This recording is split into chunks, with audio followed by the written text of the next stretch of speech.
Team Jade, the developers of Delta Force, put out another Ask Shadow Anything video. It featured a plethora of questions, and of course we'll discuss them here in this video.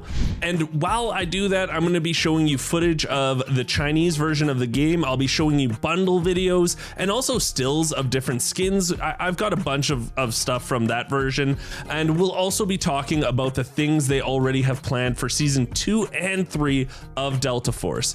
And as always, if you do end up enjoying this video, remember to subscribe to the channel. It's free for you guys. It does mean the world to me. So let's get going here. I just want to shout out any video game company that does something like this when it comes to, videos or live podcasts or anything like that.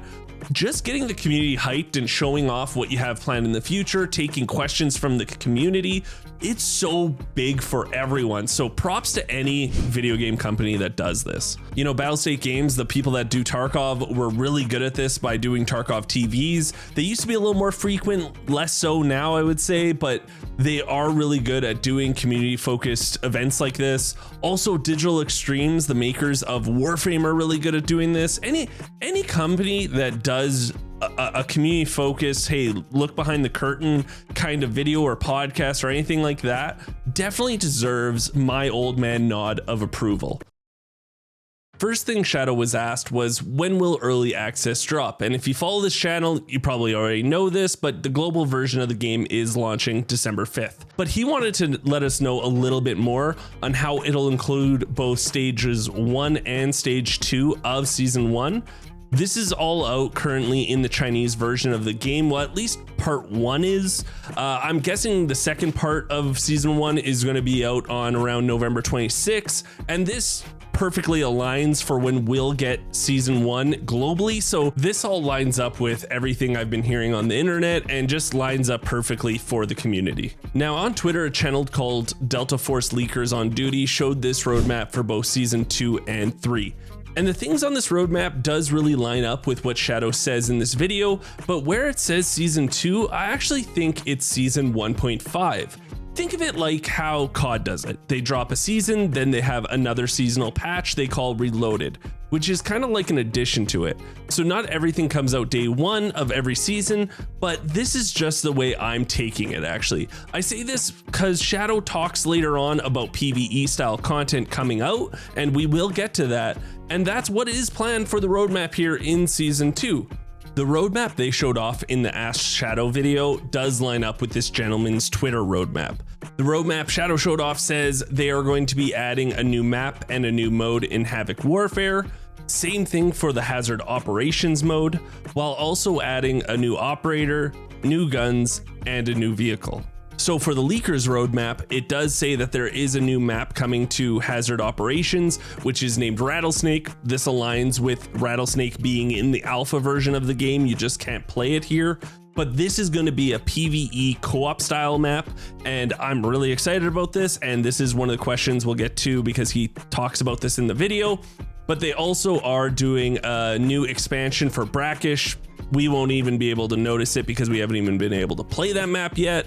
And then there's also going to be a new Hazard Ops boss named Dr. R coming also.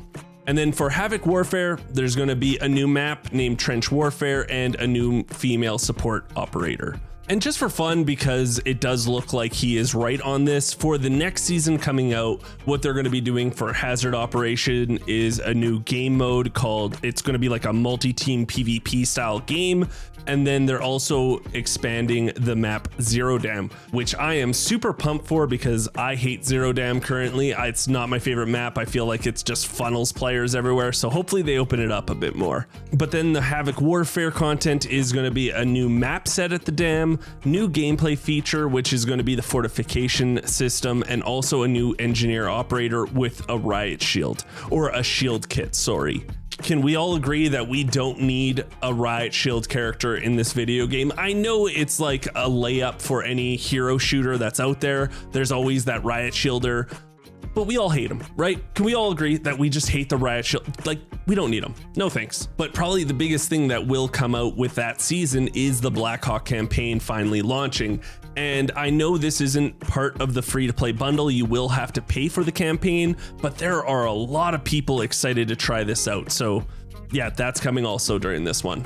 The next question was, will there be a co-op PVE style mode? And I already spoiled it for you, but he says it will be like the classic PVE modes in old Delta Force games. I never played the old Delta Force games, so this will all be new to me. He also said it'll be filled with many memorable moments from the past, and I was very confused though, because when this got brought up, he didn't say what mode it would be for. So the first thing I thought of were raids from COD, like this might be a separate mode or an attachment for the campaign. But then again, we saw the leakers on duty map and he said it'll be the map Rattlesnake on the extraction mode.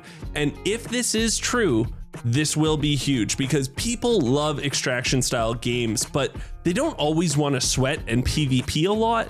So if there is an option for them to just play with their buds and do like a PvE style chill down fest, this will be huge for the extraction side of things, and a lot of people will love them for it. So great job, Team Jade. They got asked about bots, and this is a super hot topic at the moment with the last alpha. So they got asked, why don't you remove bots or reduce them by 90% in Havoc Warfare? And I just want to point out that this was specified for Havoc Warfare, the battlefield mode, which is understandable because from my experience with the last beta, the extract mode had them in there, but the more and more I played, I would say I got way less bots. Like they definitely got rarer to see as I progressed in the extract style mode. And I'm not saying that they weren't in raids, but I just didn't see them as much as I did in the last closed beta before the open one. Now, from what I've heard, it was really bad in the battlefield mode, so this question needed to be answered. They explained how there has been a lot of talk internally about them and how they are there for a better gaming experience, especially for the early stages of the game. At the moment, they're only planning on having bots during low peak periods or for the beginner players, but they're still all discussing this. I think bots for brand new players is fine for a max of 2 to 3 games. Not only does it get that new player comfortable with the controls, but also gives them that feeling of being good and just gives them confidence before the sweat lords take that confidence away. You know what I mean? Like, just give them a little, like Fortnite definitely does this, right? The first few games you're playing bots and you're like, oh, I'm feeling good. I'm actually good at this game. Then the sweat lords come and then you get punished. But I think a lot of people would rather wait 1 or 2 minutes and get more real players in their game than get faster games and have more bots in them, if that kind of makes sense, right? Like for the extract style mode, I know for sure, hey, listen, it's already really fast to get into a match. So if I have to wait an extra minute or 2, especially because I can do things in my hideout or in my inventory while I'm searching, I'm okay with waiting a little bit longer. But don't just put bots in there because you want fast matchmaking and to make it look all good. Once you start being able to visually tell bots from players, it really does make those kills way less exciting and more frustrating because it's so obvious. Or you get frustrated because you see a bunch of bots on your team and you're like, no wonder our team's losing. There's no really win with bots on either team for players after they have played a few matches. So I think the less always the better. I understand if sometimes in low peak hours you need to get them in there, but just let's just wait a little bit longer on the matchmaking. Now, the last question we'll touch base on is just about Oceanic servers, and yes, they are coming. And in the past 2 betas, Oceanic didn't have any servers, so Australia got really effed.